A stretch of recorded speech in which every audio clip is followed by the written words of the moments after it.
सनातन धर्म, जैसा कि हम जानते हैं, अनादिकाल से विद्यमान है। आज जो वर्तमान परिप्रेक्ष्य है उसमें हम ऐसा क्या करें कि हम इसके विकास में भागीदार हो सकें, हम इसे जीवित रख सकें या इसके पुनर्जीवन में सहयोग कर सकें। तो सच बात तो ये है कि ये जो सत्ता है सनातन धर्म की, ये हमेशा मौजूद रही है, हमेशा मौजूद रहेगी। इस पे विश्वास करना, इस पे आस्था रखना, इस विचार के साथ आत्मभाव से जुड़ जाना परम आवश्यक है। नहीं तो हमें क्या लगता है, कुछ लोग जो धर्म को समझ नहीं सके हैं, जो अपने हिंदू होने को, सनातनी होने को समझ नहीं सके हैं, उसकी महत्ता को, उसकी विराटता को, उसके यशोगान को जो समझ नहीं पाए, जिनकी बुद्धि उस स्तर तक विकसित नहीं हो पाई, वो इधर उधर भाग रहे हैं। कभी उन्हें लगता है कि मैं मुसलमान हो जाऊंगा तो मैं ज़्यादा बेहतर जीवन को उपलब्ध हो जाऊंगा, सिख हो जाऊंगा, जो कि सनातन धर्म का ही एक हिस्सा है। पता नहीं किस कमी के कारण उन्हें ऐसे लगने लगा है कि वो सनातन धर्म का हिस्सा नहीं है। पर जिसके 10 के 10 गुरु हिंदू हैं, नानक जी से लेके श्री गुरु गोविंद सिंह जी महाराज जी तक 10 के 10 गुरु हिंदू हैं, उन्हें आज ऐसा लगने लगा है कि वो सनातन धर्म का हिस्सा नहीं है, वो कोई पृथक धर्म है। क्या ये संभव है? श्री गुरु गोविंद राय जी, पटना से, ये उनका वास्तविक परिचय है। आज के सिख, सब नहीं, बड़े अच्छे अच्छे भाई लोग उसमें शामिल हैं जो आज भी सनातन धर्म को उतना ही आदर सम्मान करते हैं। कुछ लोगों को ये भ्रम हो गया है कि वो सनातनी नहीं है। तो ऐसी स्थिति है, तो हिंदुओं को लगता है कि वो सनातनी रह के उतने अच्छे नहीं रहेंगे जितना वो सिख होकर अच्छे हो जाएंगे या ईसाई होकर अच्छे हो जाएंगे। तो मैं एक बात कहना चाहता हूँ सनातन अपनों से अपनी बात के इस द्वितीय अंक में, कि वो प्रत्येक व्यक्ति जो अपनी जड़ों को छोड़कर कहीं और जाता है, वो उस वृक्ष की भांति नष्ट हो जाता है जो वृक्ष अपनी जड़ों से अलग होकर सोचता है कि उसका जो है विकास होगा, वो बहुत श्रेष्ठ स्थिति को प्राप्त होगा। तो जैसी स्थिति उसकी वृक्ष की हो जाती है, ऐसी स्थिति उन व्यक्तियों की होने वाली है। और उनका क्या धर्म है? जो सनातन धर्म में पूरी दृढ़ता से, निष्ठा से, समर्पण से जुड़े हुए हैं, कि वो किसी न किसी देवी देवता को, मैंने पिछली बार भी कहा था, पूरी तरह से आत्मसात करें ताकि उसके ब्राह्मी भाव तक पहुंच सकें, और तब जो है आप सनातन धर्म में वास्तविक योगदान कर पाएंगे। देखिए, ये जो भारत भूभाग है ना, जिसे भारतीय उपमहाद्वीप कहते हैं, और जिसमें रहने वाले व्यक्ति को हिंदू कहा गया, आज कुछ लोग इस बात से इनकार करने की कोशिश कर रहे हैं, है ना। और वो सामाजिक सौहार्द बिगाड़ने के लिए परोक्ष या प्रत्यक्ष रूप से हिंदू समाज को, सनातन समाज को उत्तरदायी ठहराने का कुत्सित प्रयास भी कर रहे हैं। उन्हें नहीं पता कि हिंदू कुश पर्वत से लेकर हिंद महासागर तक का सारा ये द्वीप, जिसको जम्बू द्वीप भी कहा गया है शास्त्रों में, सनातन धर्म का आश्रय स्थल है, जहाँ मौलिक रूप से सनातन धर्म हुआ।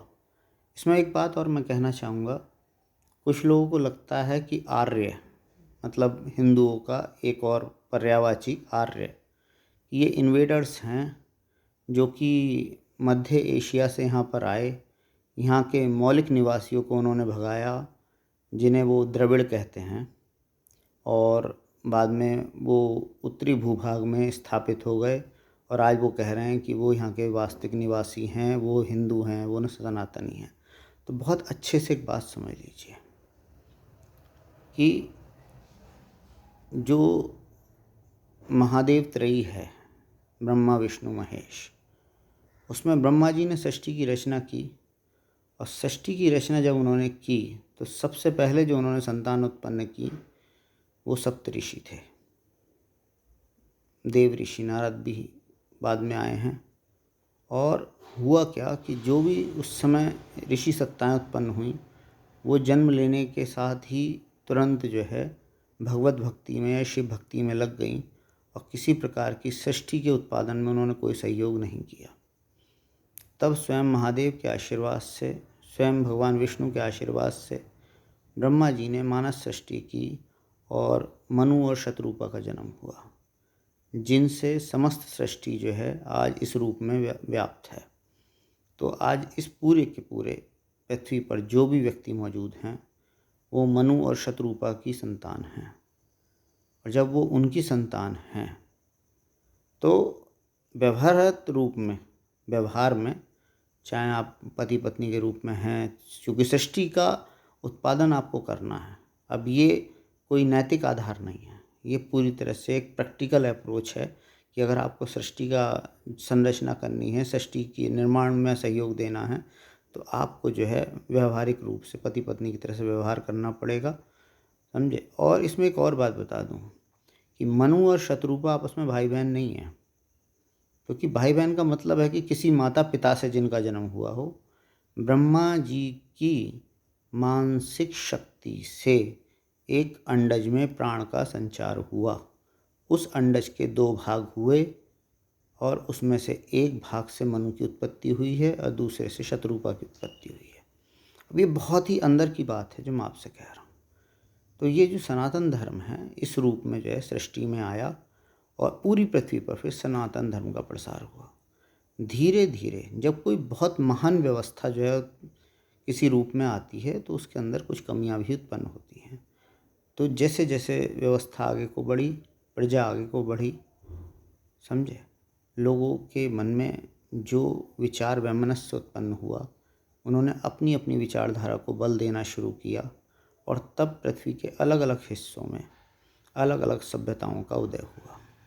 ये जो कालखंड मैं बता रहा हूँ, ये करीब करीब 50,000 वर्ष पुराना है, अगर आप आज की साइंस के हिसाब से इसकी बात करते हैं। क्योंकि आपके पास जो सबसे पुराने शास्त्र मौजूद हैं पृथ्वी पर, उनका नाम है वेद। आर्कियोलॉजी जर्मनी के हिसाब से इन शास्त्रों की जो आयु है वो कम से कम 40,000 साल पुरानी है। मतलब 40,000 साल पुराने तो वेद लिखित रूप में मिलते हैं, उससे पहले भी ये व्यवस्था रही होगी ना। आज राम सेतु की जो आयु है वो 12,500 वर्ष बताई गई है। ये मतलब साइंटिफिकली प्रूवन कंडीशन बता रहा हूँ। इसका मतलब क्या है? इस 12,500 वर्ष पहले भगवान राम ने राम सेतु का निर्माण किया, रावण का संहार किया। तो ये कोई कपोल कल्पित कहानियाँ नहीं हैं, जैसा कि हमें सिद्ध करने का बहुत बहुत प्रयास किया गया कि ये तो कहानी थी, रामायण तो एक कहानी थी, महाभारत तो एक कहानी थी। नहीं, भगवान राम इस धरती पर चले हैं, वो लंका तक गए हैं, उन्होंने जो है रावण का संहार किया है, अपनी पत्नी को वापस लेकर आए हैं। भगवान कृष्ण ने इसी धरती पर गीता का जो उपदेश दिया है, महाभारत का युद्ध हुआ है, और उस युद्ध के साथ एक बहुत ही भयानक घटना घटी कि हमारी जो पूरी की पूरी डिवाइन जो नॉलेज थी, जो हमारा सुप्रीम साइंस था, वो उस युद्ध में नष्ट हो गया। आज हमारे पास उसके अवशेष के अवशेष भी नहीं बचे हैं। कुछ शास्त्र बचे हैं, कुछ कहानियाँ हमारे पास बची हैं, मगर एक चीज़ आज भी हमारे पास उपलब्ध है जिसका नाम है आत्मविद्या। जो सनातन धर्म का मूल प्राण है वो है आत्मविद्या। जो अपनी आत्मा को जानता है वही सारे जगत को जानता है।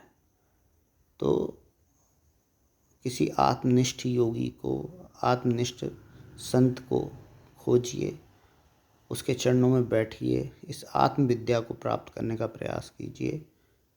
अगर आप ये कर पाते हैं तो मैं आपको आश्वस्त करता हूँ कि आप सनातन धर्म के वास्तविक स्वरूप से परिचित होंगे, और तब आपको कहीं भटकने का प्रयास नहीं करना पड़ेगा, इसकी ज़रूरत ही नहीं पड़ेगी।